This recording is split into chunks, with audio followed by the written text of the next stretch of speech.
On New Year's Day, my dad handed out gifts to everyone in the room, everyone except me.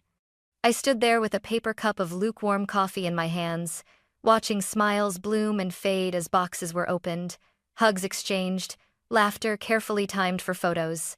My brother admired his new watch. My aunt clutched a scarf like it was proof she mattered.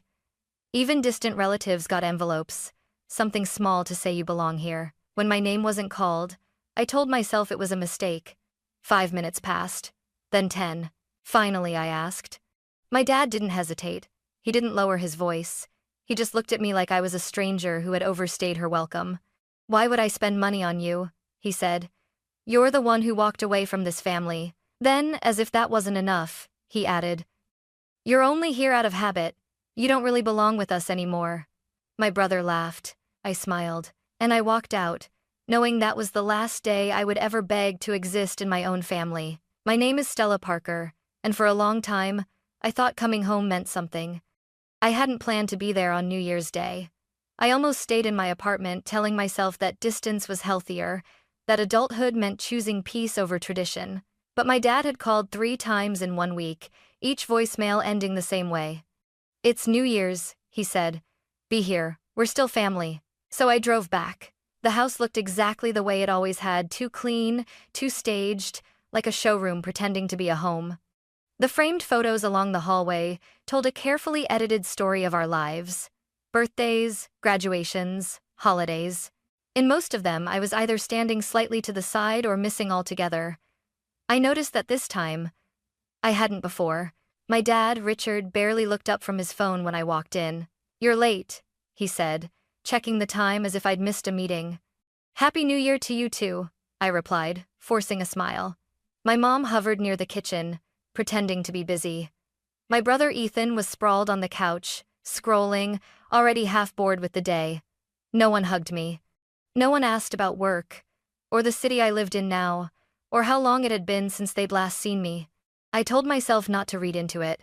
That was my old habit, making excuses for silences that were loud if you listened closely. Lunch passed in fragments of small talk. Dad talked about business. Ethan complained about traffic. I nodded when expected, laughed when it felt required.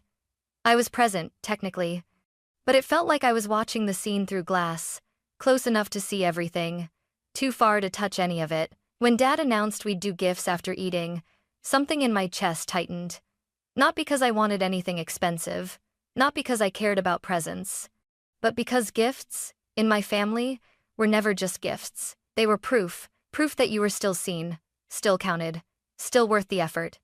As wrapping paper started piling up on the coffee table and names were called out, I tried not to think about what it would mean if mine wasn't. I sat down, folded my hands, and waited. At that moment, I still believed this day could end normally. I was wrong. The gifts were handed out like a performance Dad had rehearsed. He stood near the coffee table, glasses perched on his nose, calling names with a confidence that filled the room. Each person stepped forward, accepted their box or envelope, said thank you, and retreated with a smile. It was efficient, controlled, familiar. "Aunt Linda." "A scarf," she gasped, dramatic and pleased. "Ethan." "A sleek watch." My brother grinned and immediately checked the brand, tilting his wrist so everyone could see. "Cousin Mark." "An envelope." He nodded, grateful enough not to ask questions. I sat on the edge of the couch, my back straight, hands folded in my lap like I was waiting for my turn to speak in class. I told myself not to jump to conclusions. Dad was methodical. He liked order. Maybe he was saving mine for last. 5 minutes passed. Then 10. My smile started to ache, frozen in place while the room buzzed around me. Conversations overlapped. Wrapping paper tore. Someone poured more wine. No one looked in my direction. That was when the realization crept in slow and sickening. They weren't forgetting me.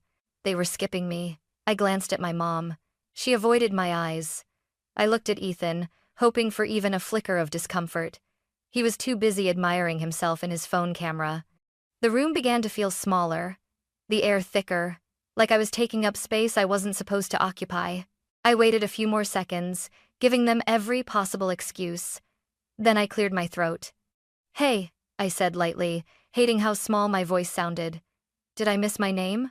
The room went quiet in that unnatural way that only families can manage, like everyone had agreed, without speaking, to pause and watch. Dad turned toward me slowly. His expression wasn't confused. It wasn't apologetic. It was irritated. That was when I knew I had already lost something I hadn't realized I was still fighting for. Dad didn't raise his voice. He didn't sigh. He didn't even look angry. That was the worst part. "Why would I spend money on you?" he said, as if he were explaining something obvious to a child who just didn't get it. "You're the one who walked away from this family." The words landed heavy, but he wasn't done. "You made your choices," he continued, straightening the stack of empty gift boxes on the table. "You left. You do your own thing now, so don't sit here expecting to be treated the same."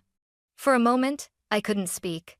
My ears rang, like the room had shifted slightly off balance. "I didn't walk away," I said finally. "I moved for work, you knew that." Dad gave a short, humorless laugh. "That's what you tell yourself."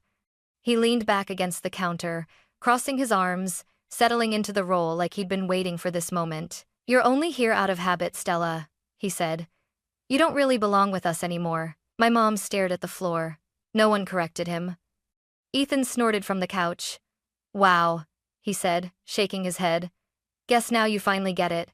I turned toward him, my chest tight. "Get what?" I asked. "That you're not on our level anymore," he said, smirking. "You left the family business. You left us. This is just the result."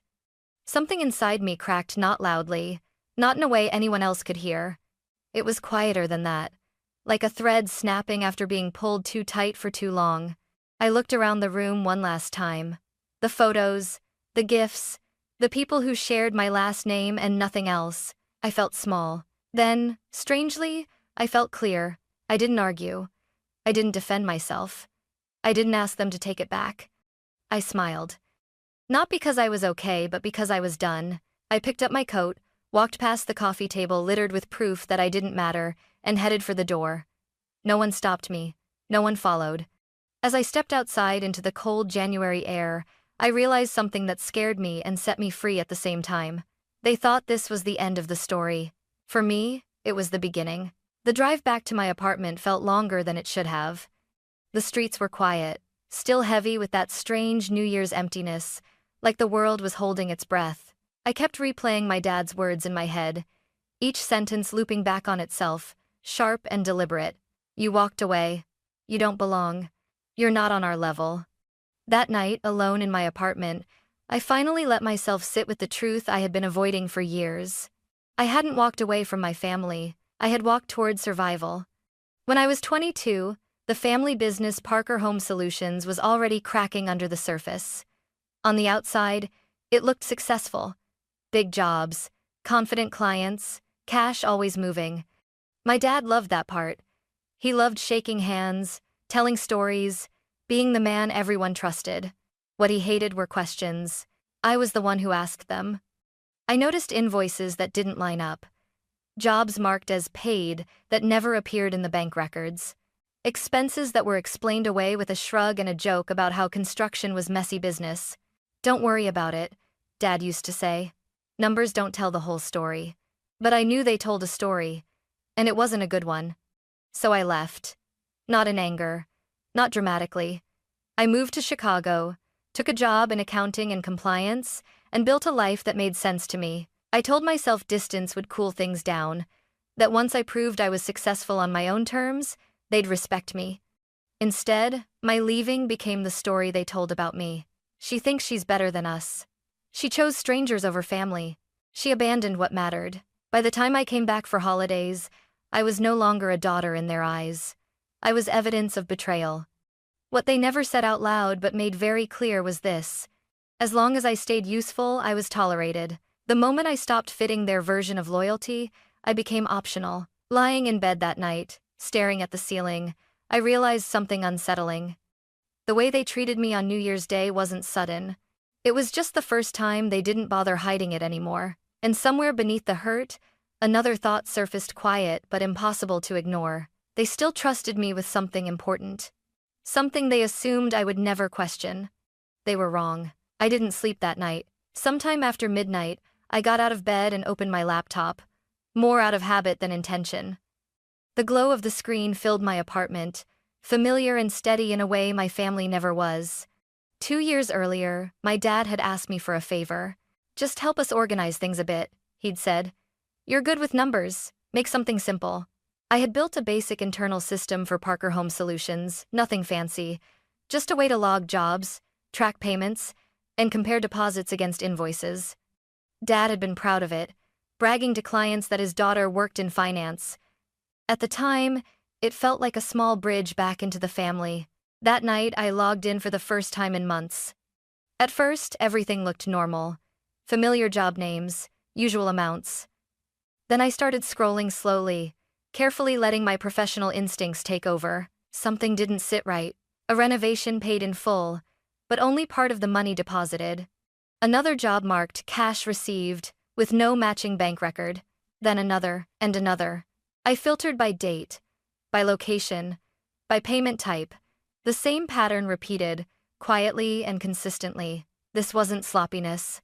It wasn't forgetfulness. It was intentional. My chest tightened as I realized what I was looking at. Cash jobs were being recorded just enough to look legitimate, just enough to keep clients satisfied while the rest disappeared before it ever reached the bank, and then I saw it. My name. Still listed on compliance documents. Still attached to filings that assumed accuracy. Still legally connected to decisions I hadn't made. I leaned back in my chair, staring at the screen, my hands cold despite the heater humming beside me. On New Year's Day, they'd made it clear I didn't belong in their living room. But here inside the system they trusted me to build, I was still very much involved. They had erased me as a daughter, but they were perfectly comfortable using me as a shield. In that moment, the hurt from earlier didn't disappear, but it shifted. It hardened into something else. Something steadier. Something dangerous in its clarity. I understood then why Dad had been so confident when he spoke to me. He believed I would stay quiet. He believed that no matter how invisible they made me feel, I would protect them simply because we shared a last name. I closed my laptop slowly, not because I was done, but because I knew exactly what I needed to do next. By the time the sun came up on January 2nd, my decision was already made. I hadn't reached it in a burst of anger. There was no dramatic breakdown, no moment where I slammed my laptop shut and swore revenge. What I felt instead was cold, steady clarity, the kind that settles in when denial finally runs out. If I stayed quiet, I wasn't just protecting my family. I was protecting myself from consequences they would never take responsibility for. I spent the morning working with a focus that surprised even me. I exported the data carefully, every job, every payment type, every discrepancy. I created summaries that showed patterns over time, clean, factual, impossible to dismiss as coincidence. I printed the reports, highlighted the gaps, and labeled everything clearly. No opinions. No accusations. Just numbers telling the truth. I copied the full dataset onto a USB drive, then added a stripped-down viewer so anyone could open it without special access. When I was done, I placed the drive and the reports into a plain cardboard box. On top, I placed a single note. Please review. That was it. No signature. No explanation. No emotional appeal. At 8:15 a.m., a courier picked it up from my building. At 8:47, it was delivered to my parents' front porch. I wasn't there to see their faces when the doorbell rang, but I could imagine it perfectly. My dad, still convinced this was all a misunderstanding. My mom, already anxious, sensing something was wrong. Ethan, annoyed, assuming it was another problem someone else would fix. By 9:02, my phone started buzzing. Dad's name flashed across the screen. I let it ring. Then my mom. Then Ethan. Texts followed. What is this? Is this a joke? You've gone too far, Stella. I turned my phone face down and sat at my kitchen table, hands wrapped around a mug I hadn't touched. My heart was pounding, but underneath the fear was something unexpected. Relief. For the first time, I wasn't explaining myself. I wasn't asking to be understood. I wasn't trying to belong. I had handed them the truth and stepped back. Whatever happened next would no longer be decided in whispered conversations or family pressure. It would be decided by facts, records, and laws that didn't care who shared a last name with whom. They had treated me like I didn't exist. Now, They were forced to reckon with something they could no longer ignore. Ethan showed up at my apartment that afternoon like nothing had really happened. He didn't knock the way strangers do. He knocked the way people do when they believe they still have rights over you. Two sharp taps, followed by a pause that assumed I'd open the door. I watched him through the peephole for a few seconds longer than necessary. When I finally let him in, he didn't sit down. He paced. "Do you have any idea what you just did?" he demanded, running a hand through his hair. Dad's furious. Mom's barely holding it together. I leaned against the counter, arms crossed. "I gave them information. You blindsided them," he snapped. "Over a stupid holiday." That word hit me harder than I expected. Stupid. "So, that's what it was to you?" I asked quietly. "A holiday?" He stopped pacing and looked at me like I was being dramatic. "Come on, Stella. You know how Dad is. You didn't have to escalate it like this." Escalate. As if I had raised my voice, instead of handing over evidence. "They're saying this could destroy the company," he went on. "There could be audits, penalties, legal trouble. You're tearing the family apart." I let out a slow breath. "No," I said. "I didn't tear anything apart. I just stopped holding it together for them." Ethan scoffed. "You always do this. You leave, then come back acting like you're better than us. Like you're above it." "That's not true," I said. "I left so I wouldn't become this." His jaw tightened. "Dad thinks you're trying to punish him." I finally looked him straight in the eye. "I'm protecting myself," he shook his head. "You're selfish." That old word. The one they always used when I refused to absorb the consequences of their choices. "Selfish would have been staying quiet," I said. "Selfish would have been letting my name sit on documents that aren't true." For a moment, he had nothing to say. Then he tried a different angle. "Think about Mom," he said more softly. "She's scared. Think about everything they built. About how bad this looks." I almost laughed, not because it was funny, but because it was predictable. They weren't asking if I was okay. They were asking me to make it go away. "I did think about them," I said. "For years, I covered, I minimized, I explained things away. And none of that made me a daughter in that living room yesterday." Ethan stared at me, realization flickering across his face, quickly replaced by resentment. "This isn't you," he muttered. "You used to put family first." I met his gaze without flinching. "Putting family first is how I ended up invisible." He left not long after that, slamming the door harder than necessary. When the apartment went quiet again, my hands were shaking, but my resolve wasn't, because beneath the guilt, beneath the fear, one truth was solid and undeniable. They didn't want accountability. They wanted silence. And for the first time in my life, I was no longer willing to give it to them.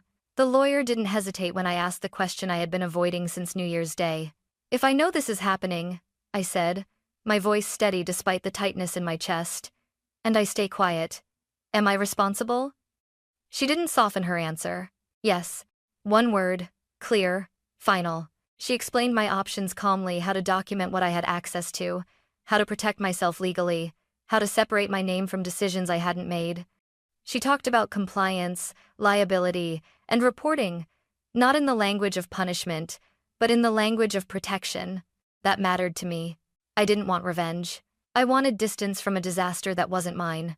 I submitted everything through the proper legal channels. I didn't add commentary. I didn't tell my story. I let the records speak for themselves. After that, I stopped answering calls. Weeks passed, then months. There were audits, meetings I wasn't invited to, conversations I only heard about through secondhand whispers. The company downsized. Contracts were lost. The family narrative shifted from, "This is a misunderstanding," to, "You didn't have to take it that far." But something strange happened in my own life. The constant anxiety I'd carried for years began to fade. I slept better. I focused at work. I stopped flinching every time my phone buzzed. I wasn't invisible anymore, not to myself. Today, I work in compliance consulting. I help businesses avoid the exact mistakes my family made. I teach people that transparency isn't a threat, it's protection. My dad and brother don't call. My mom sends the occasional message that never quite becomes an apology. And that's okay, because on New Year's Day, when they decided I didn't exist, they unknowingly gave me something I'd never had before: freedom. I walked out of that house smiling not because I had won, but because I was finally done trying to belong where I was only valued when I stayed quiet. Sometimes, choosing yourself doesn't look dramatic. Sometimes, it looks like walking away calmly and letting the truth stand where you used to stand instead.